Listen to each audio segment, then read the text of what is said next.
Good afternoon, ladies and gentlemen. It's a beautiful 4th November, 2023. Coming up in this episode of the Crusty podcast, Buffoonery for miles and miles. Yes, of course, more liberal sidestepping, more tax breaks for a handful, while the rest of us get it up the chuff. Listener and viewer discretion is advised because I like to swear, smoke cigarettes, and just be kind of goofy. Stick around and see you in a bit.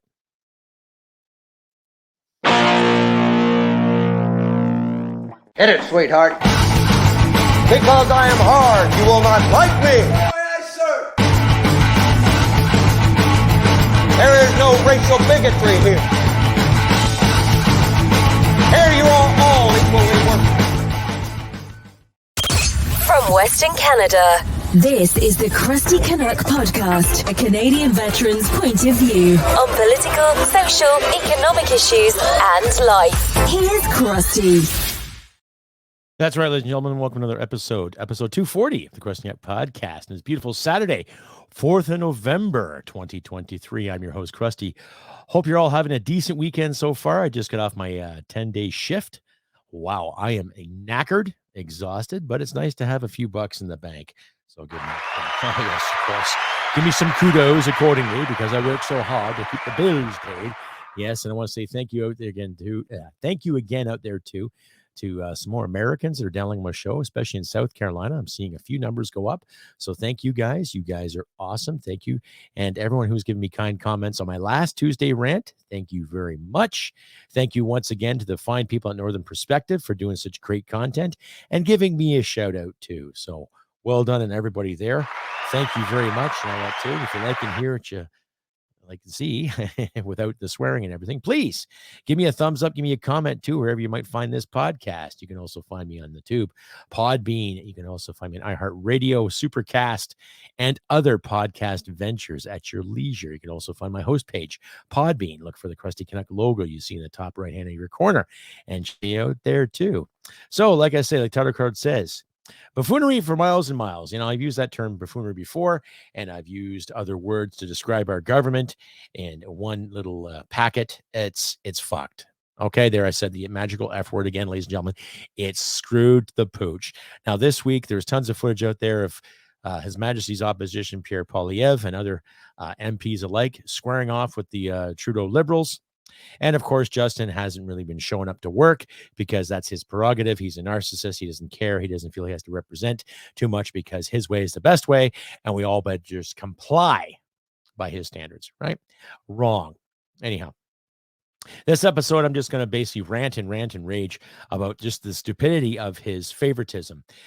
He gave the East Coast a break, basically, when it came to home oil. Now, not natural gas, but home heating oil. Now, a lot of East Coasters use home heating oil, rightfully so, because it does get cold there because of the ocean, just because the temperature, and it's just Canada.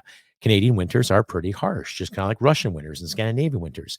They can be very, very unforgiving, and they can kill you. And if you don't have proper heat, you will die, unless we start burning wood again on a regular basis, like our ancestors did, you know, living in huts or living in cabins, what have you, to keep things aligned. You got to burn things. You got to have a fuel source, right? Now, these clowns in the environment, they keep pushing the whole heat pump thing. Now, I've heard stories where the heat pump only works to minus 25. I've heard stories where it only works to minus 10. In some cases, minus 5 too. Now, in Canada, you have to factor in wind chill as well. And some parts of the United States too, where you get a constant winter barrage, you know, every year from November till about at least March, you get winter, right? And you constantly need to keep the heat on. And what do we use to keep the heat on? Well, natural gas is the best thing because it burns clean and it doesn't hurt the environment. But according to these politicians, it does. But then it doesn't, because if heating oil is so bad and so terrible, then they're not going to take a tax on it. But they want to tax everybody else.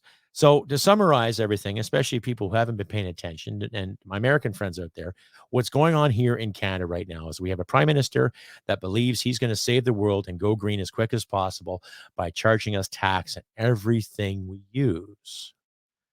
From home heating to the fuel we put in our vehicles, to the food we eat, to how we insulate our homes, to how we build our homes, to everything we touch. Pretty soon he might be charging an extra tax on toilet paper because the paper might not be adequate enough to save more trees, right? You never know, okay? Yeah, no more taxes. This week has been interesting, especially with the plight of what's going on in the Middle East. We're not hearing too much about Ukraine anymore, are we? We're not hearing too much about that stuff, eh? We're not hearing too much about what's going on in Ukraine and what's happening here, what's happening there. People are focused on Israel. People are focused on the Palestinian plight. People are focused on who supports Hamas, who doesn't support Hamas. People are focused on Islamophobia. Yet I'm not hearing too much focus on anti-Semitism that has been prevalent in a lot of places the past few months too. So where are our priorities at this moment?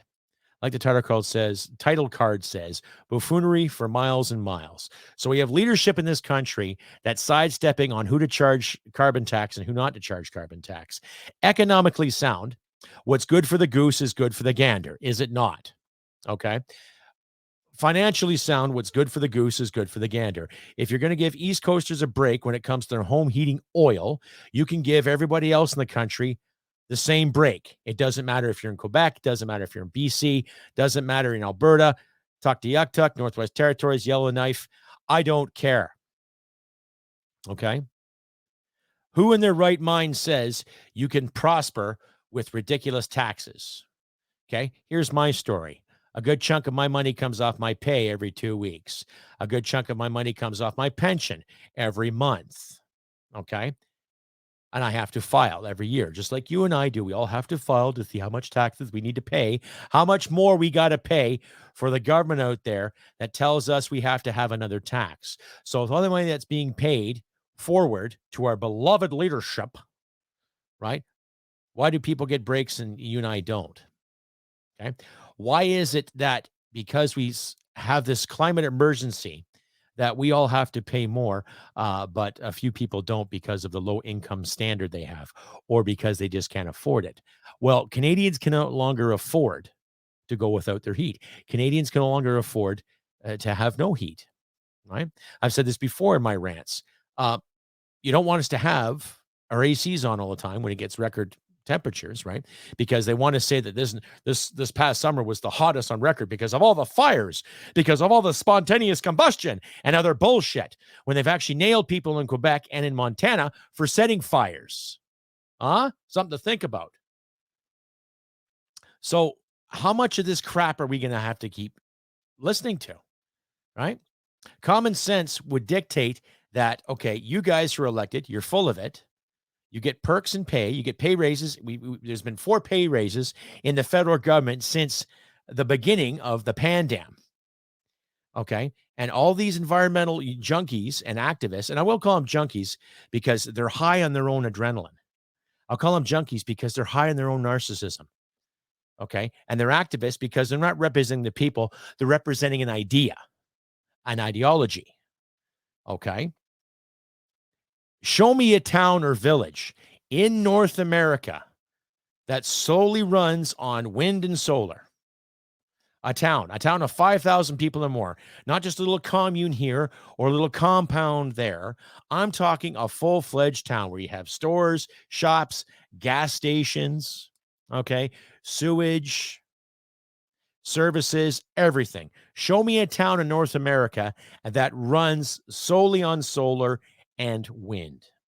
Okay. And don't show me an article from some university rag where they're talking about anti-Trump or they're talking about this guy or that guy. Show me the cold, hard facts. Okay. And also show me a successful community that runs on nothing but heat pumps too. Okay. Because they were so great and so innovative and such great things for the environment, you would think we'd be using them already. Right?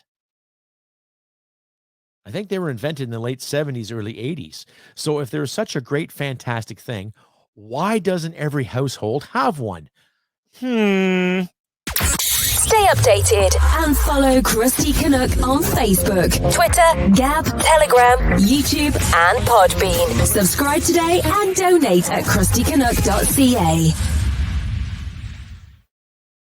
You're back at the podcast, ladies and gentlemen. I'm your host, Crusty Canuck, and welcome all. If you're just tuning in, this is episode 240 of Buffoonery for Miles and Miles. Yes, of course, a little card I have there with Justin Trudeau with a little booger in his face and his little Hitler mustache. I really don't care about the rest of Canada. In fact, I don't care about Canada at all. Go green. Go green, of course. Now, there's a big issue there, too, with the ArriveCan application that was forced down people's throats during the pandemic. And they're starting to investigate who got paid and who didn't get paid, et cetera, et cetera. And there's always little companies that were subcontracting. And these little companies maybe had a lump sum of maybe one or two or maybe three employees that didn't really do much. Right. So if you want more information on that, just check Northern Perspectives page. They've got one hell of a video on that, too. One is about 3 hours long. So I'll leave a link in my description for you to follow there, ladies and gentlemen, if you'd like. But there's just a lot of buffoonery, as the card says, is going on. Now, for this Saturday, 4th November, another week is Remembrance Day. And this time of year is somewhat, well, it's reflective. It's reminisce. I think about some of the guys I knew that aren't here with us today. And I think about the freedoms and I think about the sacrifices that my grandparents made during the Second World War. I think about relatives that I could have met after that. I think about people that I could have known and that wasn't encouraged because my parents' generation, who didn't want to see war, didn't want to hear about it. And that's understandable. That's really understandable. But I'm going to ask you, my wonderful audience out there, too, regardless of how much you agree or disagree with the necessary evil of standing up and fighting for freedom, ask yourself, would you do the same thing? Ask yourself, would you make that commitment or that sacrifice to fight for something that you really, really believe in? And I'm not saying hit the streets and wave your union flag like that shithead in Alberta. The Mr. He's not even the Minister of Labor. He is just a union rep. I don't even have his name. I don't even fucking have his name right now. I'm just so annoyed with all these virtue teetotaling signalers who say they stand for the working class. And I'm sure they've never done a hard day's labor in their life. But ask yourself, are you willing to commit to put your ass on the line for what you believe in, for your community, for your state, for your province, for your town, for your country? I know a lot of Americans who have. I know a lot of Australians, and Brits, and French, and Germans. A lot of Canadians. Especially during those years in Afghanistan. A lot of guys who actually volunteered and stepped up to the plate. A lot of guys who didn't want to go, but they went. They did their job. And some of those guys that I buried. Some of those men that are gone now. Some of those men that I worked for that were great leaders. They're not with us today. Some of those men that took their own lives because they couldn't handle the demons or the pain of those years, of those months. And it makes you reflect.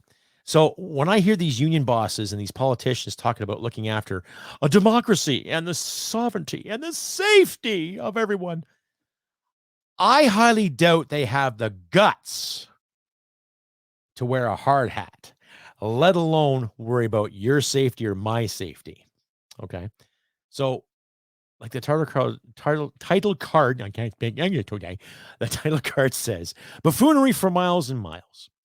You're seeing the buffoonery on full display, ladies and gentlemen. You're seeing it right in front of us. Now, it doesn't matter if you turn on the tube, if you still read a newspaper, look at newsprint, or online, on DIOTALK, on your Instagram feeds, just some of the stupid things that these elected officials are telling us. Okay? Furnace oil. It's terrible. Oh, my God, we can't have this anymore. It's bad for the environment. Yet these people are chauffeured. These people are catered to. It wouldn't surprise me if half of them have people in the bathroom wiping their asses as we speak. Right? And yet they're worried about somebody using heating oil. What other options are you giving Canadians? Oh, wind and solar. We should put some wind turbines in the ocean. Oh, that would work. That was Wilkinson who said something like that. And yet there are turbines you can purchase that can be manufactured in this country. There's lots of engineering students out there who can engineer a turbine that you can stick in the water, okay, without hurting any fish or any migratory patterns of whales or what have you. Generate enough hydroelectricity to suffice Nova Scotia, Newfoundland, New Brunswick, PEI, and parts of Quebec alike. I think there's ways you can do that for the Great Lakes too. That could probably help out the city of Toronto. Interesting idea. Not scary, but interesting enough. And yet we're not promoting those efficiencies. Think of the work you can give to people. Sheet metal workers, engineers, electricians. Think of the people you can employ with those ideas to actually harness the power of any tide coming in and out to generate enough electricity to help a small town or a small city, right? Nuclear is a decent option too because it is clean.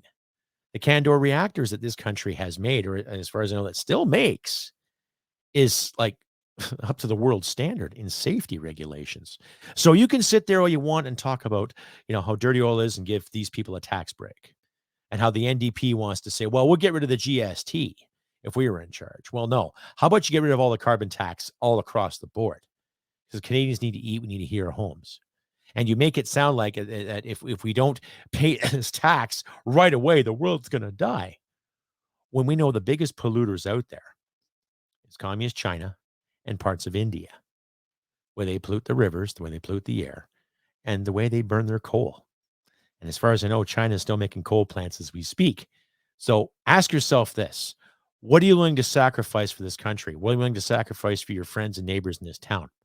And what kind of questions and what kind of accountability are you going to hold our leaders to? I'll be right back. Stay updated and follow Crusty Canuck on Facebook, Twitter, Gab, Telegram, YouTube, and Podbean. Subscribe today and donate at crustycanuck.ca. That's right, ladies and gentlemen. You're back to episode 240 of the Crusty Canuck podcast. Buffoonery for miles and miles. Yes, I'm your host, Crusty Canuck. Hope you're enjoying this lovely Saturday, the 4th November, 2023. I'm kind of rushed for time here. I've got a dinner engagement with my wife and some friends this evening. There's a veterans dinner going on at the local Legion, so I'm going to attend to that. Going to put on a shirt and tie and look all fancy dancing. Of course, I won't be wearing the toque, though. Of course, I'll be going full bald-headed here. Anyhow, I'm digressing. And getting back to my point when it comes to sacrificing and who you're going to sacrifice for. Because like I mentioned in the title card, buffoons, right? Now, when I look at the conservative model, we've got a healthy opposition when it comes to Pierre Poilievre standing up in the House of Commons and basically threatening the Prime Minister, saying, well, let's call an election. Let's call it the carbon tax election because people are going to vote whether they want this tax or not. And I don't know of any country off the top of my head, through my meager years and through my history experience and through what I was taught in school, I don't know of any country that prospered and thrived economically through tax over tax over tax over tax. A lot of empires have failed because of overtaxation. A lot of monarchies failed because of overtaxation. A lot of presidents, a lot of prime ministers failed because of overtaxation. Now we have a clown in our parliament who is the son of a prime minister that did the exact same thing in the 70s and part of the early 80s too. Nationalized our oil program, basically creating government overwatch when it comes to our resources and exports and imports alike. Not fair. Okay. There's a lot of people who live in the east of the country who don't look at Alberta as a natural resource, look at Alberta as a bunch of rednecks and a bunch of oil country. Yet that oil creates equalization payments that help with the social programs on the East Coast, especially in La Belle Province in Quebec. So we have to start putting a little more in perspective when it comes to the resource sector of this country, especially the agriculture sector too. I got a lot of respect for dairy farmers, got a lot of respect for beef farmers, got a lot of respect for people that grow grains and other plants that we need, like canola oil, right? And other things we take for granted. Every time you put mustard in your hot dog, thank a farmer. Every time you put some oil to make a pot of chips to have your fish with, thank a farmer. Every time you bite into that cheeseburger, thank a farmer. Someone's got to raise that beef. Someone's got to feed it. Someone's got to raise it. every time you have that chocolate milkshake from that local diner down the road when they do everything by hand. Thank a farmer for producing the cream and the milk to make the ice cream and everything all Jim Dandy so you can have flavor country at the palm of your hands. Okay? Think about that, ladies and gentlemen. Put that in perspective. In fact, I would like to see everybody every day put more things in perspective. That's just me, though. But I'm not pining for a utopia here. I'm pining for common sense realism coming back to bite people on the ass again. You want something, you work for it. Okay. You want respect, you got to earn it. Okay. Not everybody's going to respect you. Not everybody's going to like you. But hey, that's the breaks. That's life. And those individuals out there that keep harping about being offended, too fucking bad. Get on with it. Okay. Now we can sit and talk about the war in Israel. We can talk about the war in Ukraine. We can talk about how people over here are hurt, how people over there are hurt. Okay. We can keep throwing the identity politics around as if it's your fucking badge of honor that justifies your meager existence. And we could talk about all these individuals that have their grievances, diplomas and degrees left and right here too. And we can also remind ourselves of the contradictions that a lot of these ideologues and protesters and activists constantly promote, i.e., they don't like big government spending money in oil, but they don't mind big government spending money on their institutions. They don't like big government funding foreign wars, but they don't mind big government funding green technology for other countries. You see what I'm getting at here, ladies and gentlemen? The contrast and context here too. So why can't we look after our own backyard? I've been preaching that since I started my show. I've been preaching that since Christ was a cowboy, if you believe in Christ. Okay. I've also been preaching too that we can do better with what we have. Okay. And when it comes to people with post-secondary education calling the shots in this country who have a degree in, sociology or basket weaving or gender studies, I would sooner pat a back of a guy or gal who creates a break-proof brick, or a guy or gal who can engineer a bridge that won't wear and tear after 5 or 10 years. Okay. Or who invents medicine or who creates a medicine that can prolong people's life with diabetes or HIV or certain cancers. Okay. That's where I'd praise somebody with a post-secondary education. But somebody who's out there waving a flag of this group or that group, wearing 2 or 3 different masks, who hasn't had a shower in about 2 or 3 days, and constantly says they're oppressed. Well, we can sit back and look at them and just go, you're fucking lazy and you're scared. And you're confusing comfort and safety with reality and dedication and being disciplined to get out of bed in the morning to go to work and realize, shit, if I want to eat, I got to work. If I want these lights on, I got to work. Hey, if I want to be online making a podcast, I got to work. Right? So when I see buffoonery for miles and miles, it's coming in all shapes and sizes. My life isn't perfect. I don't claim to be perfect. I've made mistakes in my life. There's people in my life I've lied to that deserve to be lied to. There's people I've hurt. There's people I've let down. Okay? And a couple of years back, I made an episode dedicated to some of the people that I hurt. And I apologized. All right. But I'm not going to sit here and cry my oatmeal every day and blame this man or blame that woman or blame this group of people or this identity or the flags behind me. Okay. I own my shit. What say you? Okay. I am responsible for my life. What say you? I am accountable for what I do and what I say. What say you? Were we not taught this as children? Right? As we grow, everybody's gone through the rebellious phase in their teenage years. In some cases, it lasts through their 20s and 30s. Nothing wrong with that, too. Still a lot of old rock and rollers and punk rockers out there kicking ass, taking names. Well done. Lemmy Kilmister, Lemmy from Motorhead. He was rocking and rolling till the day he fucking died. Good for him. Nothing wrong with you rocking and rolling. Nothing wrong with me rocking and rolling. But we still got to pay our bills. Still got to go to work and do what we can. Right? And it starts with you. It's that simple. I could go on all day about about some of my adventures, and I can go on all day about some of the people that have wronged me. All the pretty faces that batted their eyebrows at me and asked me for this and asked me for that and wanted me to do this for them and wanted me to do that for them. and then they turn around and fuck me in the ass. Okay. But I'm not going to do that. I'm not. I've got other things to worry about. I've got a wonderful wife. I got a decent life. I got a nice home. I live in a secure area, and I live in a wonderful country, ladies and gentlemen. And my American listeners, you live in a wonderful country too, right? It's what you make it, and it's how you treat people too. So we just got to do better when it comes to looking at some of the mainstream media and being very, very critical of it, and being very, very critical of our leaders, so we can stop the buffoonery, so we can stop the bullshit. Not every day is going to be perfect. There's always going to be bullshit someplace, but a lot of this crap is being thrown at us intentionally, right? And then when you ask them for answers, when you ask them for, why'd you do that?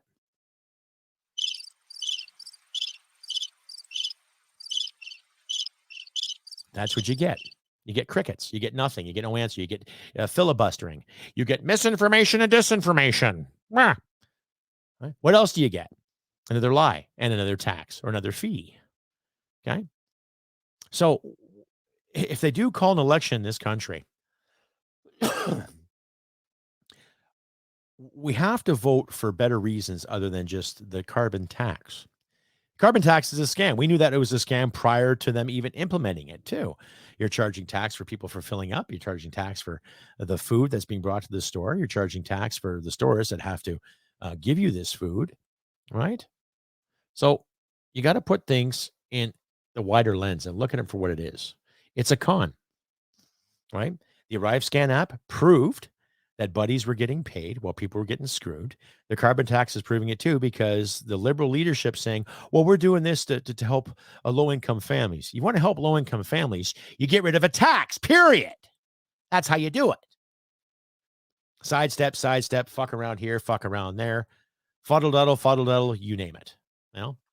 It's just a con, and we got to wake up to it. Stay updated and follow Crusty Canuck on Facebook, Twitter, Gab, Telegram, YouTube, and Podbean. Subscribe today and donate at crustycanuck.ca. Like I said, it's just a con, and we have to wake up to it, ladies and gentlemen. And we have to be critical, extremely critical, looking at these individuals, especially our Prime Minister and his office, of his unqualified individuals, talking about who spends money here, who spends money there. And they all forget, and I will say this, even conservatives alike, some conservatives out there, you know who you are, you dirty buggers, you. You all know who you are. Okay? You sometimes forget the people you're representing, especially in our parliamentary system. So when I say something like, buffoonery for miles and miles, it's coming in all shapes and sizes. Doesn't matter if it's blue, doesn't matter if it's green, doesn't matter if it's orange, doesn't matter if it's red, doesn't matter if it's a pastel or two, or some kind of peach Melba configuration. Who cares? Right? I'm not seeing these leaders sacrifice anything. We have to sacrifice for them. Since when is that leadership? Okay? Since when is that effective leadership? So all these individuals that sidestep and, throw the smoke and mirrors up and gaslight everything that we do, we as citizens, and I'm talking to my American friends and my British friends and everybody in its working democracies around the globe, we have to put them on the spot and make them accountable for what they're doing. Okay? When you see these campuses and these kids protest about what's happening in the Middle East and saying pro this and pro that, okay, both sides of that conflict are guilty of atrocities. Okay, and I highly doubt that any of those kids, and I will call them kids because they're about 20-something, but they might be full-grown adults and have some facial hair and identify as this and that, but they're still children because they worry more about their safety and their comfort rather than reality and fighting a good fight. So put that in consideration too, ladies and gentlemen. Now, like I said, I was reflecting on this week and next week's Remembrance Day. So you sit and you ponder lost comrades. You ponder the sacrifices that were made for you. And I've had people come up to me and say, you didn't fight for my freedom. I probably personally didn't fight for your freedom, sir. But you have the freedom today to say that to me because somebody did. right? All these feminazis talking about the patriarchy, and yet it was the patriarchy that opened up the doors so they could protest.